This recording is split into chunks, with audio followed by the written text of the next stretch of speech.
Bienvenidos nuevamente. Tenemos este invitado especial, José Manuel García.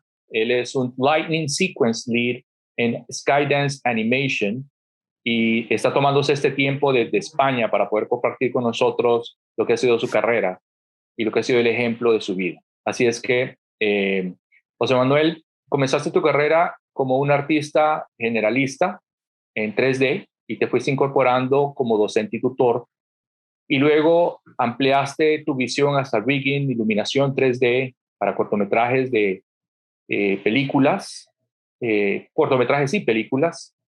Así que quisiera que quisiéramos escuchar un poco sobre tu larga carrera profesional, lo que estás viviendo en este momento y qué es lo que te llevó a donde estás actualmente. Sí, exactamente, Víctor. Bueno, muchas gracias primero por esta invitación. Es un placer para mí poder conversar con vosotros en este ratito. Y bien, como bien decías, yo empecé haciendo un par de másters de animación 3D enfocada al cortometraje y cinematografía. Eran generalistas. Esto lo hice apenas terminé mi carrera de Fine Arts, de Bellas Artes en Salamanca, aquí en España. Y bueno, yo siempre tenía esa motivación desde muy chiquitito por el dibujo, por la pintura, y para mí fue como un proceso, una evolución, ¿no? Cuando de pequeño dibujaba, después descubrí un poquito la pintura, que es como dar color al dibujo. Más tarde descubrí la escultura, que bueno, tuve ese contacto con la escultura un poquito más mayor. Ya en la carrera pues es como dar volumen a todo eso que tú plasmabas en un papel, pero tienes que cumplir con los mismos conceptos de proporciones, de líneas, etcétera, etcétera. Y para mí la animación fue como la mezcla entre lo que me gustaba, que era la tecnología. Por un momento me imaginé, oye, hay gente trabajando en eso que a mí tanto me gusta. Y para mí también fue como un paso adelante en ese proceso creativo de, además, todo lo que yo hago en volumen, si bien es cierto que es a través de una pantalla, pero lo puedo mover, lo puedo dar vida, ¿no? Entonces, para mí era como una evolución en todo ese proceso y bueno, junté esta parte artística con ese lado más freak, por decirlo de alguna manera, ¿no? Que juntaba un poco los videojuegos, las películas de animación. Por aquel entonces estaban las películas de Blue Sky, de Ice Age, Shrek, las primeras películas de Pixar con Toy Story. Me acuerdo de Ratatouille, por aquella época fue como un boom a nivel visual y yo quería ir por ahí, ¿no? Entonces me empecé a estudiar un poquito buscando mucho por foros, por internet. Nunca dejé de buscar por mi cuenta y luego apoyado la universidad pues me dio la oportunidad porque tenían un curso de animación 3D que estaban empezando a desarrollar un área tecnológica también en una universidad muy clásica, por otro lado. Y empecé ahí un poquito con todo, con el modelado, haciendo mis primeros diseños, después pues texturizar, iluminar un poquito, tocando un poquito todos los palos, ¿no? Ahí, a partir de ahí hice ya mis primeros freelance, colaboraciones con la universidad también, estaban desarrollando un esqueleto, como unas demostraciones del cuerpo humano para las clases de anatomía y cosas así, y que querían hacer unas cosillas en 3D y ahí pude colaborar un poquito con ellos. Me seguí formando porque yo sentía que todavía no tenía la formación necesaria para poder estar en el salto, en el nivel en el que yo quería estar, que era produciendo largometraje.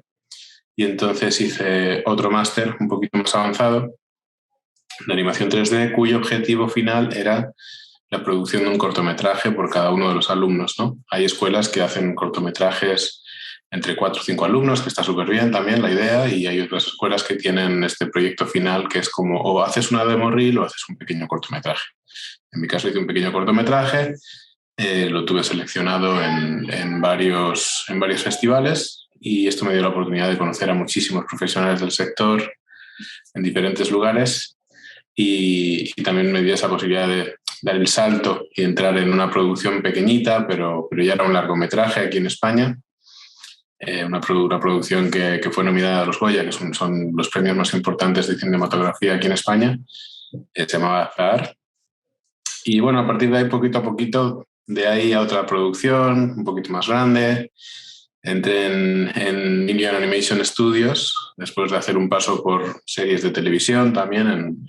En Austria estuve, en Viena, haciendo una producción de series de televisión de My Talking Tom, que es el gatito este, que es como, no sé si lo conocéis por allí, que es un aplicativo de los móviles que tú hablabas y repetía todo lo que tú decías, pero con unos gatitos ahí muy graciosos. Hicieron una serie de televisión y estuve trabajando en eso como lead de set and props y después más tarde de characters también. Y siempre he tenido un poco como la parte de especializado en personajes, todo el tema de las expresiones faciales, ¿no? Uh-huh. Es un poco los primeros trabajos que tuve a nivel de largometraje, estuve enfocado en eso porque hice un proyecto que se llama Mary Project también, Mary Project, que es un personaje que te puedes descargar de internet para que todos los animadores puedan practicar en las escuelas y tal. Y a raíz de ese proyecto, lo que me pedían en los estudios siempre era trabajar en el personaje, trabajar en las emociones faciales y tal. Estos fueron mis primeros pinitos, pero yo siempre tuve la certeza, desde que hice mi cortometraje, viendo todos los procesos creativos, tuve la certeza de que lo que a mí me gustaba era la parte de backend, la parte de surfacing, la parte de rendering y iluminación, composición. Entonces, estando en Ilion Animation Studios, lo que es hoy en día Skydance, porque previamente fue Ilion Animation Studios, pedí la oportunidad, hablando con el supervisor de lighting, de, oye, a mí me gusta la parte de lighting, los personajes ya están terminados y quería saber si hay oportunidades porque sabía que estaban buscando perfiles.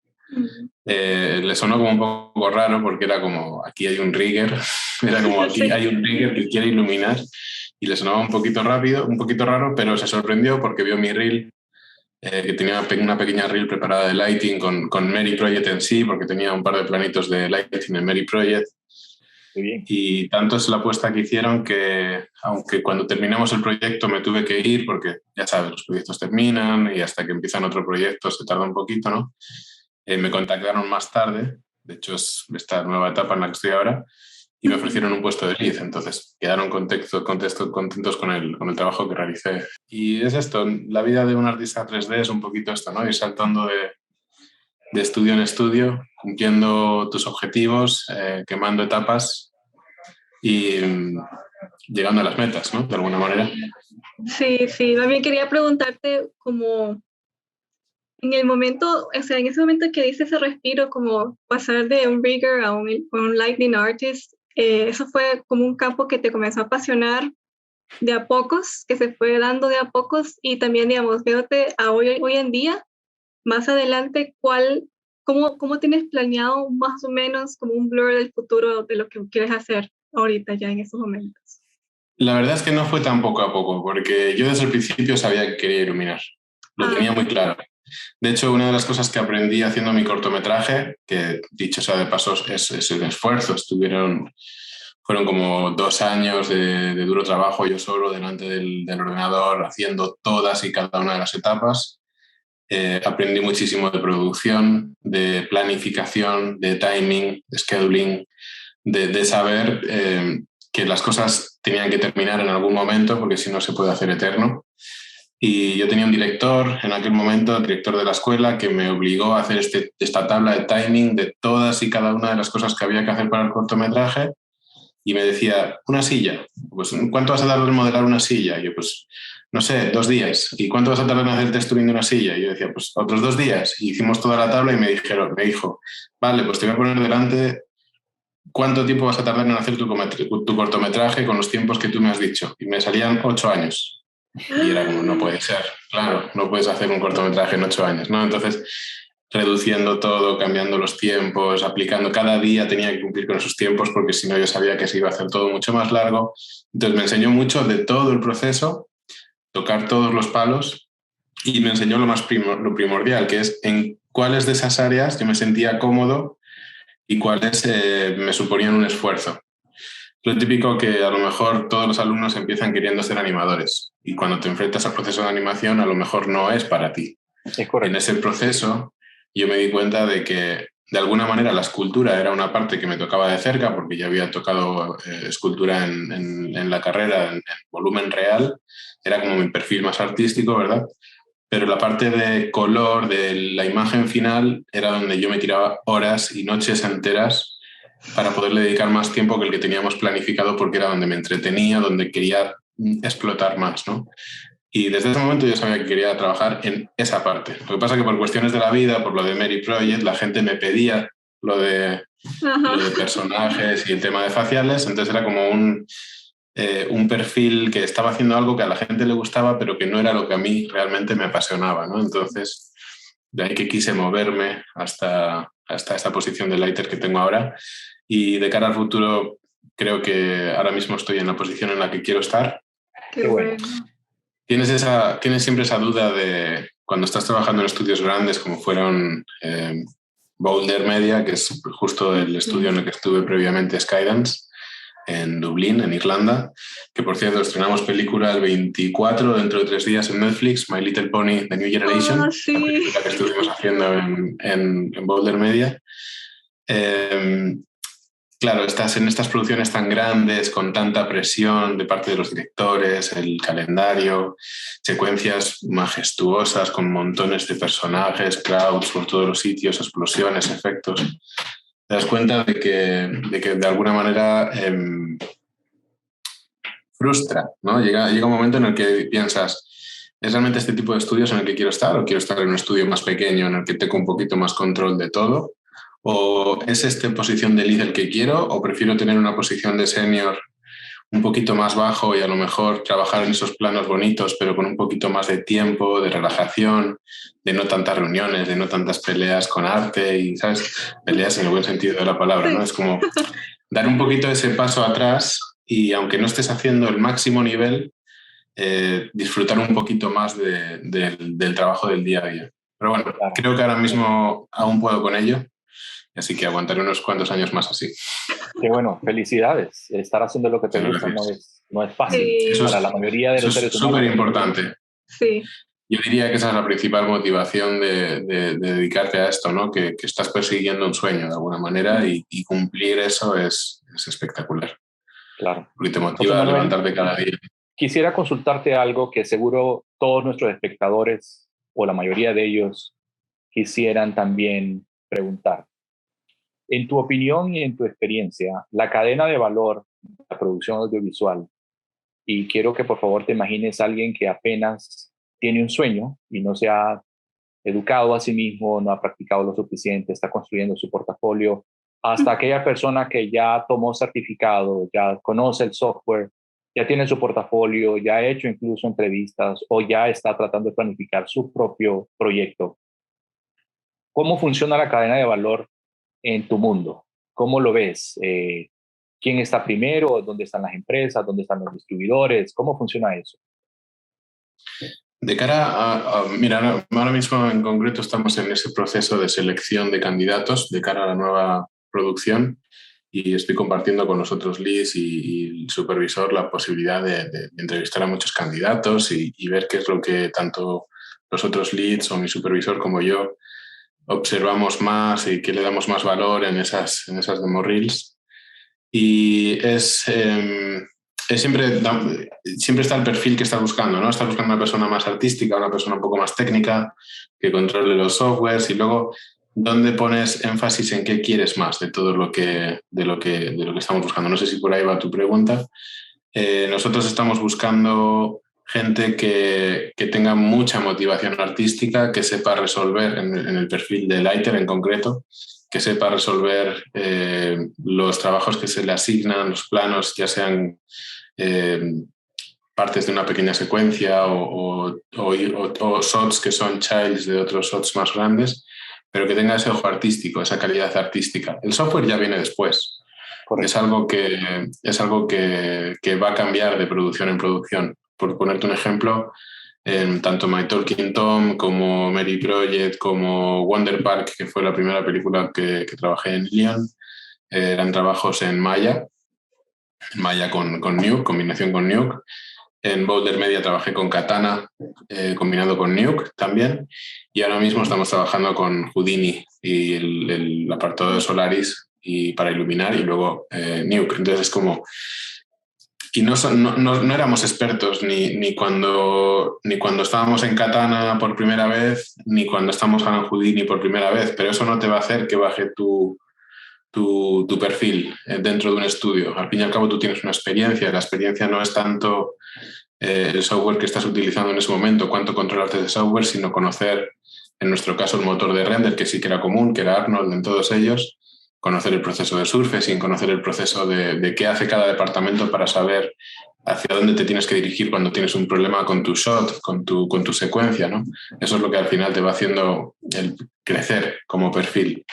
Entonces, es importante, yo creo que es importante de cara, sobre todo a la gente que está empezando, que ya ha conseguido sus primeras entrevistas, que sepan interpretar lo que reciben de todas esas entrevistas, ¿no?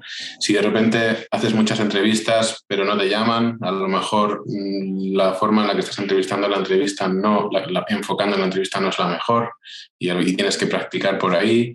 O si ni siquiera te están llamando, a lo mejor es que tu reel no está todavía a la altura y tienes que practicar más por ahí.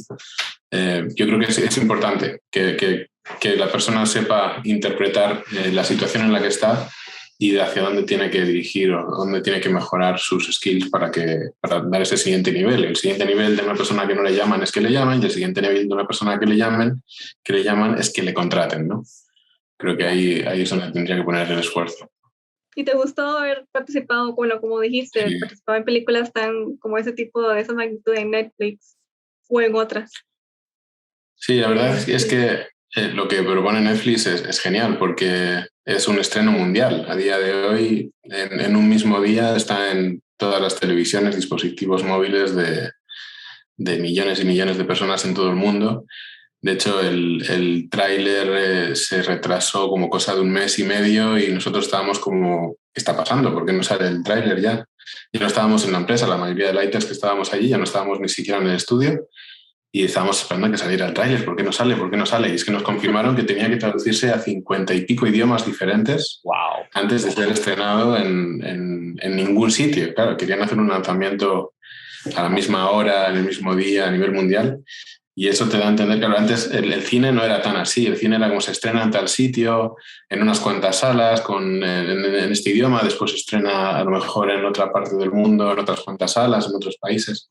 Con Netflix creo que eso ha sido más la globalización, ¿no? De alguna forma, del mundo del cine. Mira, José Manuel, creo que tú estás al tanto de las diferentes condiciones en las distintas latitudes y la franja ecuatorial, y concentrándonos en Latinoamérica, pues tiene muchos retos. Es una región que ha ido despacio en su crecimiento, donde existe una población rezagada en términos de desarrollo, pero los artistas se encuentran en todos los segmentos, es decir, existen artistas en todas las comunidades, en todas las villas, en todos los departamentos, en todos los países.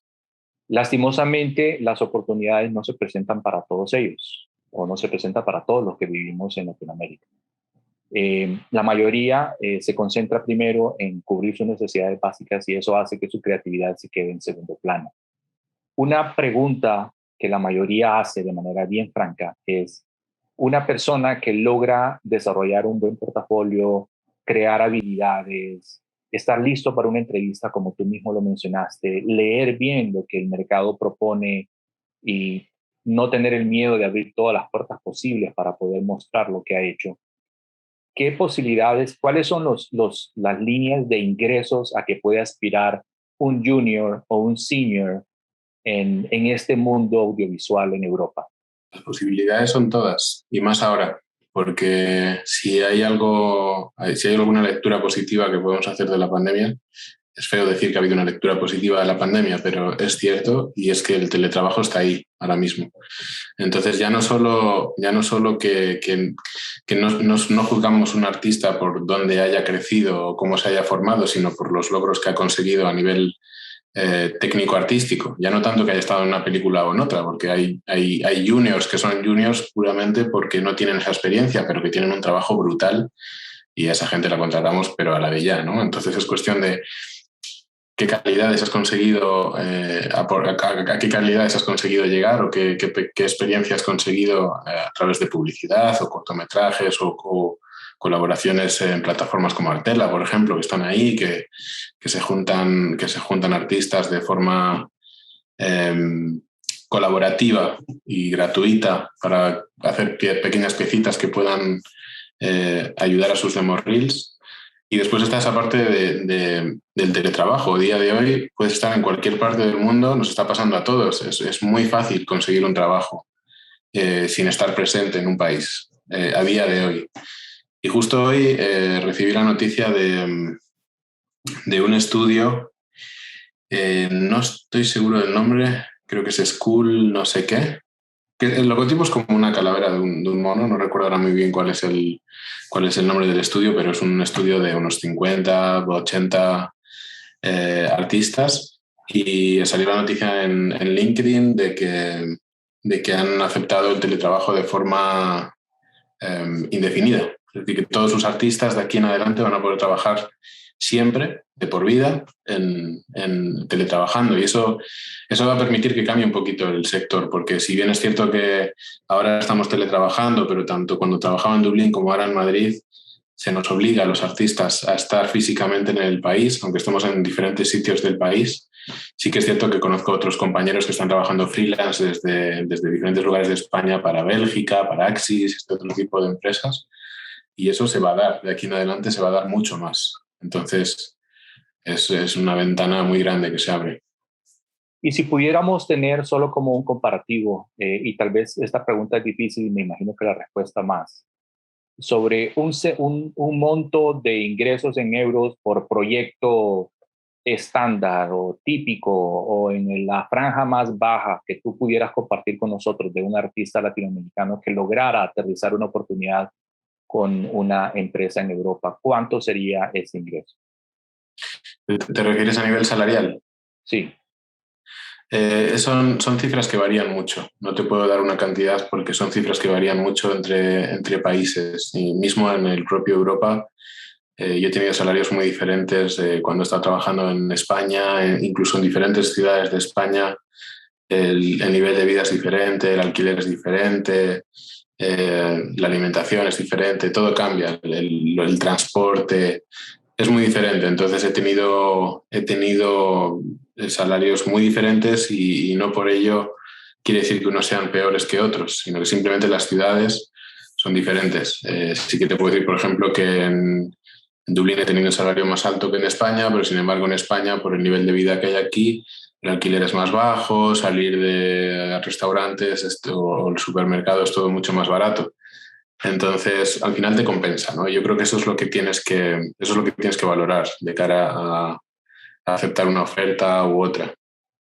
Excelente. Yo siempre pienso que, por ejemplo, tienes que valorar que el alquiler de aquel lugar en el que vives es como mucho el 25-30% de tu salario. Por ahí más o menos yo calculo que lo que te están ofreciendo está bien. Sí que es cierto que el paradigma este que te mencionaba antes de teletrabajar desde diferentes lugares, creo que de alguna manera se va a regular, porque sí que es cierto que, claro, no puedes pensar que voy a trabajar para Canadá, pero sin embargo yo voy a vivir en España, en el pueblecito más remoto y donde estoy en casa de mis padres y no tengo ningún gasto.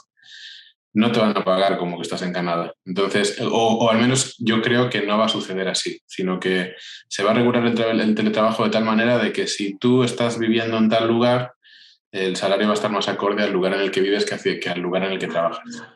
No sé si va a ser así o no, pero creo que de alguna manera tiene cierto sentido. Claro, tiene todo el sentido del mundo. Mm. Bien, José Manuel, sabemos que estás ya en medianoche, así es que te agradecemos muchísimo tu tiempo, y para todos los que están viendo, gracias por poner atención a este podcast. Tenemos este nuevo contacto y amigo, José Manuel García Álvarez, amigo de Nova, y nosotros nos despedimos agradeciéndote, José Manuel.